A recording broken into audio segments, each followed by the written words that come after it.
오늘 본문 이야기는 니고데모에 대한 이야기입니다. 니고데모는 유대인의 관원인데 아주 지체가 높은 관원입니다. 요즘 우리식으로 말하면 국회의원 정도쯤 되는 사람이에요. 그리고 성경을 잘 아는 랍비입니다.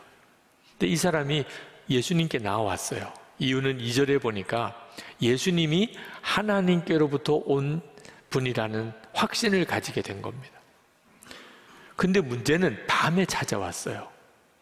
아니, 예수님이 하나님께로 온 분이라는 믿음을 가졌는데 왜 밤에 찾아옵니까?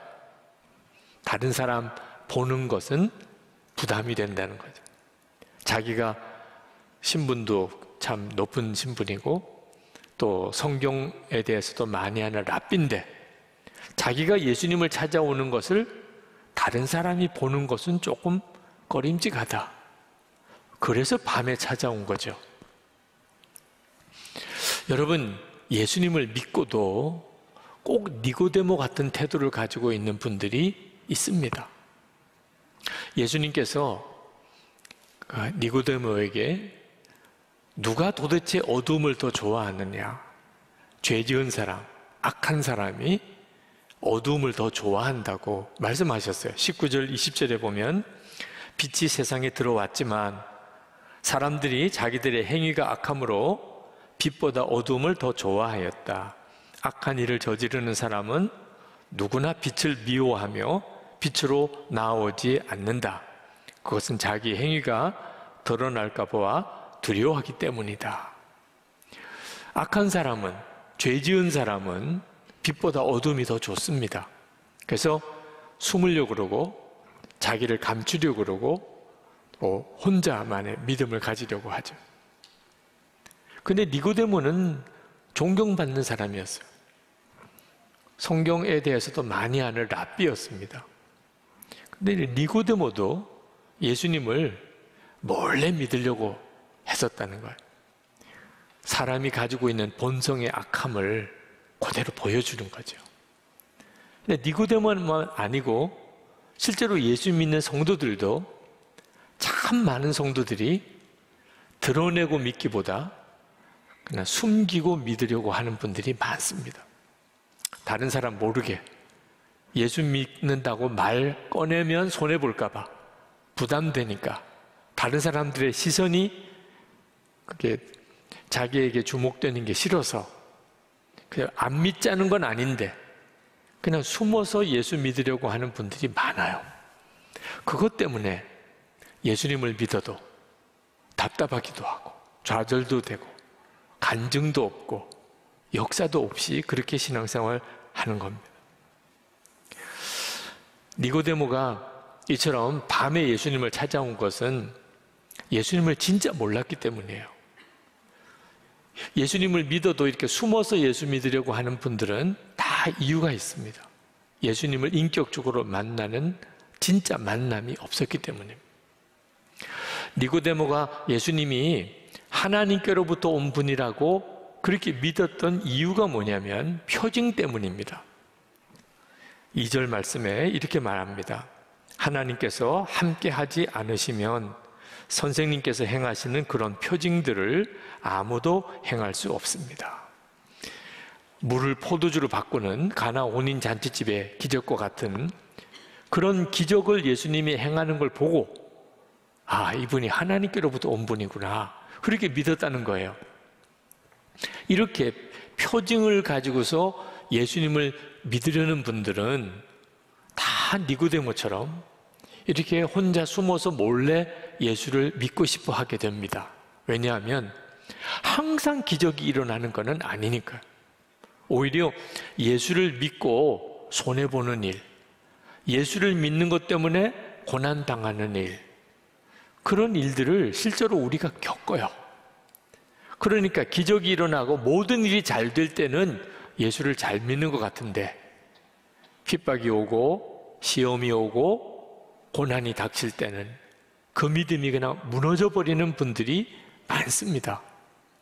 이유는 표징을 가지고 예수를 믿으려고 했기 때문이에요. 자, 그러면 어떻게 예수를 믿어야 예수님을 제대로 믿는 거죠? 성령의 역사로 예수님이 믿어져야 비로소 예수님을 제대로 잘 믿는 겁니다. 니고데모가 예수님께 왔을 때 예수님께서 니고데모에게 내가 진정으로 너에게 말한다. 누구든지 다시 나지 않으면 하나님 나라를 볼 수 없다. 그렇게 말씀하셨어요. 그러니까 다시 나야 된다고 말씀하셨습니다. 근데 니고데모가 못 알아들었어요. 아니, 사람이 어떻게 다시 날 수 있나? 그래서 예수님께서 다시 나야 된다는 것이 무슨 의미인지를 설명을 하셨는데 5절에 보니까 물과 성령으로 나는 것이라고 이야기를 하셨어요. 자, 여러분은 거듭난 사람입니까? 물과 성령으로 났는지를 보아야 알 수 있다는 거예요. 도대체 물과 성령으로 난 것은 어떻게 된 걸 말하죠? 여러분 안에 성령이 임하시게 됐는가? 그 말씀입니다. 그러니까 물과 성령으로 거듭난 사람은 그 마음속에 성령이 임하시게 됩니다. 그 사람은 거듭난 사람이에요. 본래 하나님이 우리를 창조하실 때 흙으로 우리를 빚으시고 그리고 우리 안에 생명을 불어넣으셔서 사람이 됩니다. 그러니까 하나님이 우리를 창조하실 때 하나님의 성령을 모든 사람에게 부어주셨어요. 그런데 아담과 하와가 선악과를 따먹고 죄를 짓게 되면서 하나님이 성령을 거두어 가셨습니다. 그런데 하나님께서 우리에게 다시 성령을 주시기 위하여 예수님을 보내시고 예수님이 십자가에서 우리 죄를 대신 지시고 죽으심으로 누구든지 그 예수님이 자기를 위하여 십자가에 죽으셨음을 믿으면 모든 죄가 사함을 받고 그리고 다시 성령이 임하십니다. 그래서 그가 영생을 얻게 돼요. 그게 15절 말씀입니다. 그것은 그를 믿는 사람마다 영생을 얻게 하려는 것이다. 여러분, 사람이 다 똑같지 않습니다. 둘로 나뉘어요. 한 사람은 세상의 영을 가진 사람, 한 사람은 하나님께로 온 성령을 받은 사람. 고린도전서 2장 12절 우리 함께 읽어보실까요? 고린도전서 2장 12절입니다.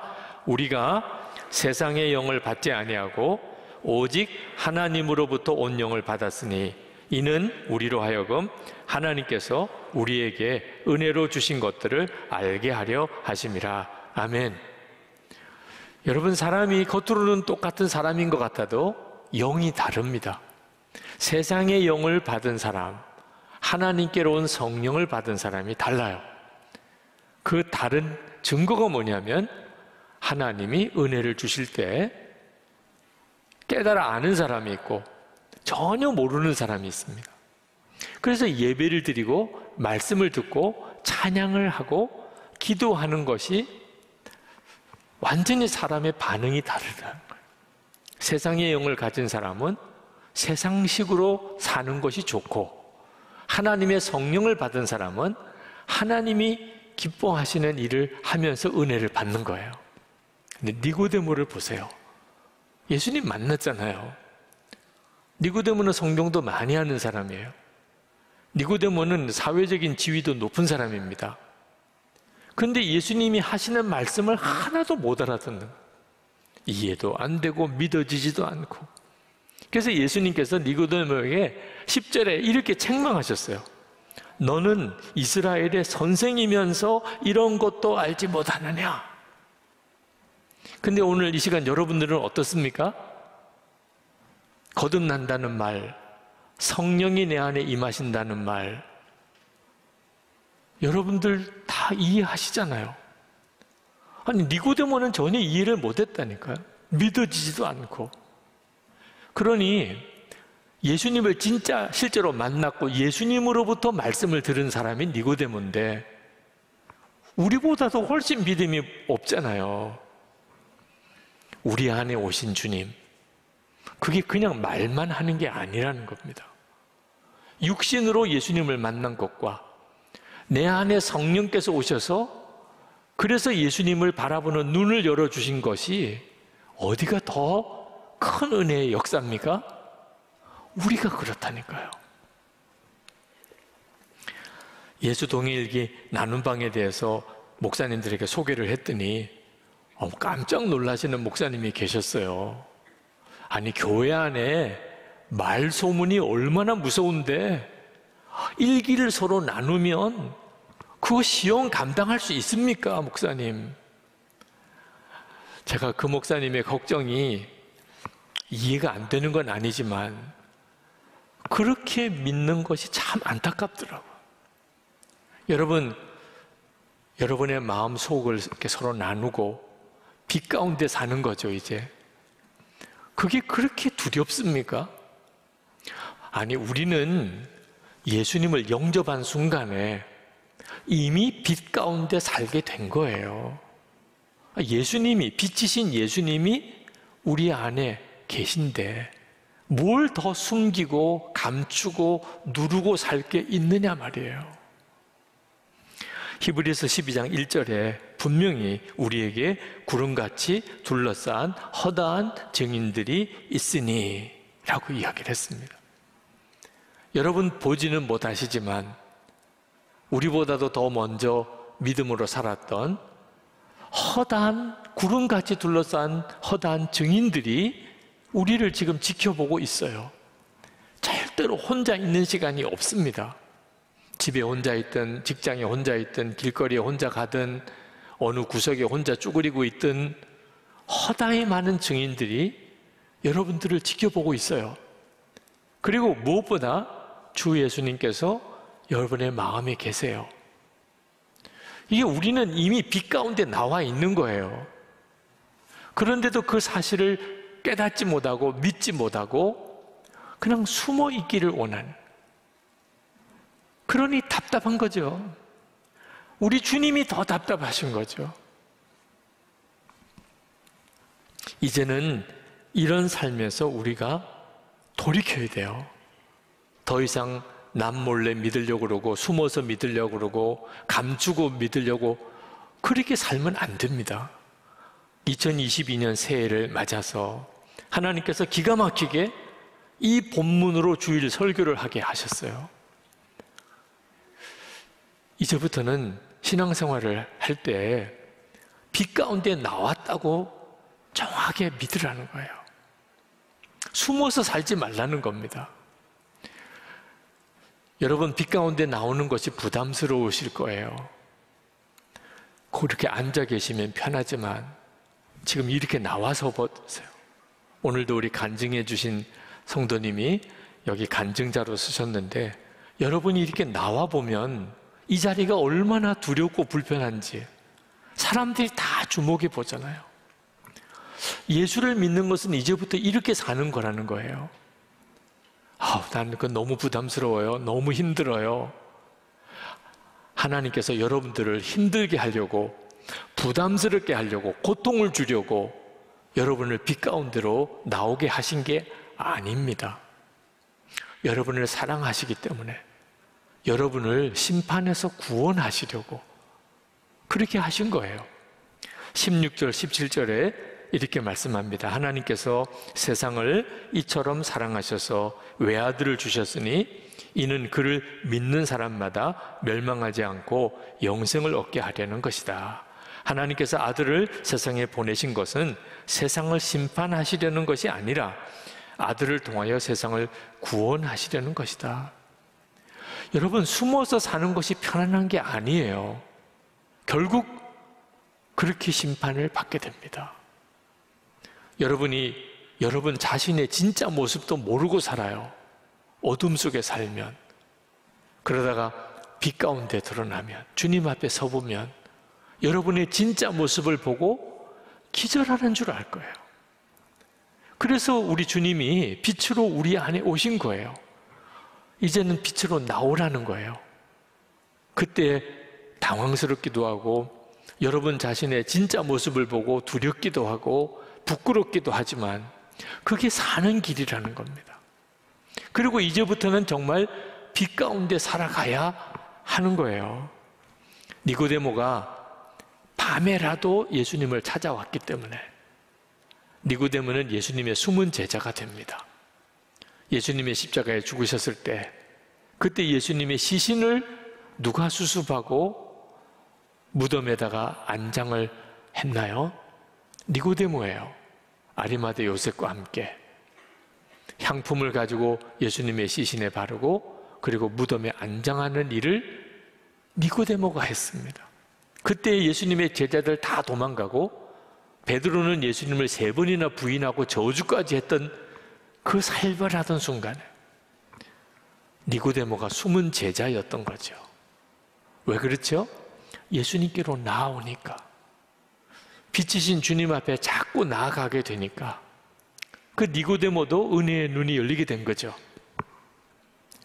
제가 선한목재교회 부임에 와서 선한목재교회 교세가 조금씩 커지고 그리고 저도 사람들에게 조금씩 알려지게 되면서 제 마음속에 걱정이 하나 생겼어요.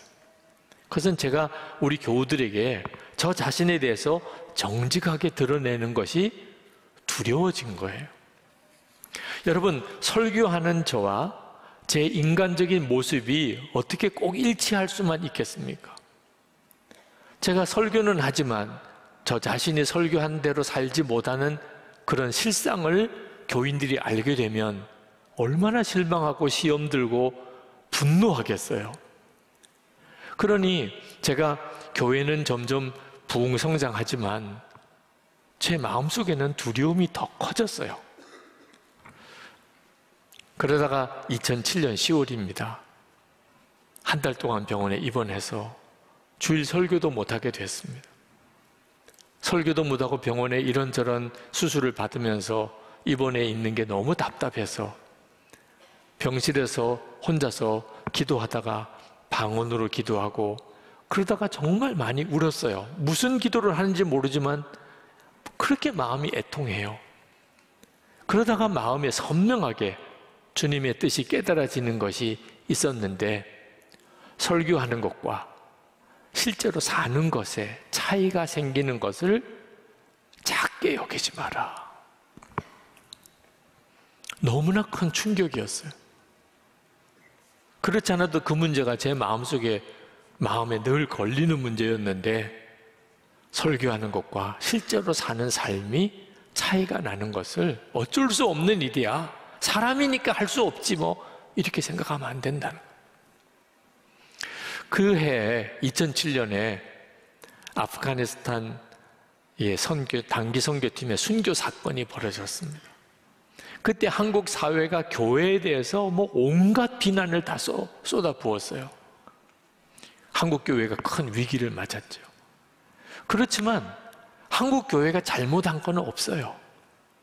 복음을 전하러 갔고 또 어려운 사람 의료 선교하려고 간 일이니 그로 인해 가지고 그런 사고가 생기긴 했지만 잘못한 것은 없으니까 그런 어려움을 받았지만 한국 교회가 잘 견뎌나가고 있었는데 그때 유명한 목회자들의 스캔들이 터지기 시작을 했어요. 그때는 한국 교회가 치명상을 입었습니다. 외적인 어떤 핍박보다 더 무서운 게 내적인 타락이에요. 그런 일이 벌어질 때 병원에서 주님이 제 마음에 주셨던 말씀이 너무나 강하게 다시 생각이 나는 겁니다. 설교하는 것과 삶의 차이가 나는 것을 작게 여기지 마라. 너무 두려웠어요. 문제는 어떻게 그렇게 살 수 있느냐 하는 겁니다. 어떻게 설교한 대로 다 살며 내가 그렇게 살 수 없으면 설교하지 말아야 된다. 그러면 나는 그냥 설교단에서 내려와야지. 그게 정직한 태도잖아요. 그때 하나님께서 저에게 설교자가 설교한 대로 살 수 있는 유일한 방법을 가르쳐 주셨어요. 그게 뭐냐면 24시간 예수님을 바라보는 거예요. 주님을 바라보는 동안에는 제가 어떻게 제 육신과 제 마음에 일어나는 죄를 따라 살 수 있겠습니까? 예수님을 바라보고서야 주님이 나와 함께 계시는 게 믿어지는데 어떻게 제가 죄를 짓고 은밀한 죄를 짓는 게 있을 수 있겠냐 말이에요. 아, 그렇구나. 내가 항상 주님을 바라보는 것 외에는 길이 없구나. 그래서 그때부터 예수 동행 일기를 쓰기 시작한 거예요. 매일. 오늘도 주님을 얼마나 내가 바라보았는지. 그리고 그걸 꾸준히 쓰기 위해서 나누기 시작했어요. 같이 쓰기 시작했어요. 마치 제가 유리 거울 속에, 유리 그릇 속에 들어가서 사는 것 같아요. 모든 사람이 제 삶을 다 아는 것, 그렇게 사는 게 얼마나 어렵겠어요. 어떤 때는 솔직히 좀 숨고 싶은 때도 있고, 교인들이 모르는 가운데 좀 저도 그렇게 좀 지내고 싶은 순간도 솔직히 제 안에 얼마나 많이 일어나는데. 근데 그렇게 할 수가 없어요. 예수 동행 일기 쓰자고 제가 시작을 해놓고 제가 중간에 안 하겠다고 할 수도 없겠더라. 그러니 방법은 하나밖에 없어요. 일기에 쓸 수 없는 일은 안 하는 거예요. 일기에 쓸 수 있느냐?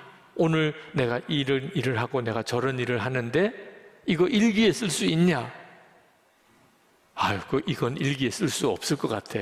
그러면 안 하는 거죠. 거짓으로 일기를 쓰던 건 그건 얼마나 끔찍한 일입니까? 그렇게 지난 11년을 살았어요. 돌아보니까 쉽지 않은 것 같은 세월이었지만 한 가지 감사하고 진짜 감사한 것은 죄와 유혹에서 저 자신을 지킬 수 있었던 거예요. 지금 이 자리까지 올 수 있었던 거예요. 요한일서 5장 18절 말씀, 하나님께로부터 난 자는 다 범죄하지 아니하는 줄을 우리가 아노라. 하나님께로부터 나신 자가 그를 지키심에 악한 자가 그를 만지지도 못하느니라. 이 말씀이 실제 체험이 됐어요. 야, 그렇구나. 정말 그렇구나. 그러나 죄와 유혹에서 악한 마귀의 손에서 나를 지킨 것뿐만 아니고 예수님과 친밀한 게 뭔지를 놀랍게 경험했어요. 하나님의 나라의 실제와 영광이 얼마나 크신 것을 눈을 떴어요. 지나고 보니까 정말 잘했더라고요. 그래서 교우 여러분들에게 그렇게 권해드리는 거예요. 여러분은 목사가 아니니까 그렇게 할 필요가 없는 겁니까? 진짜 예수를 믿으시기를 바랍니다. 예수를 믿으셨는데 그분은 빛이세요. 그런데 숨어서 믿고 감추고 믿고 어둠 속에 그냥 머무르기를 원하는 그런 예수를 믿는 신앙생활은 없는 거예요. 그렇게 예수를 믿을 거면 왜 예수를 믿습니까? 여러분, 우리가 빛 가운데 나가서 주님과 동행하며 사는 일은 처음에는 그 일이 부담스럽고 두렵게 느껴집니다. 그렇지만 주님을 아는 그 차원은요, 여러분이 지금까지 예수님을 믿는 것으로는 상상이 안 될 정도로 놀라워요. 주님이 이런 분이시구나. 실제로 주님과 동행하는 삶이 이런 놀라운 삶이구나. 여러분이 그렇게 살아야 여러분의 가족들이 진짜 예수 믿는 사람이 어떤 사람인가를 보게 됩니다. 여러분 주변에 있는 사람들에게 여러분을 통하여 하나님은 진짜 살아계시구나 증거돼요. 이 땅에 영적 대각성이 일어나는 일에 여러분이 불씨가 될 수 있어요. 2022년 새해가 시작이 됐는데 이제 주님 앞에 갈 때까지 사람마다 다 남은 세월이 다르겠지만 이제부터 진짜 빛 가운데 그렇게 주님과 동행하면서 그렇게 내가 살겠습니다. 주님 저를 그렇게 인도해 주시기 바랍니다. 기도하시면 좋겠습니다. 새해 첫 주일에 여러분들의 마음에 하나님께서 분명하게 그 결단을 주시기를, 그 은혜의 세계로 여러분을 인도하시기를 축복합니다.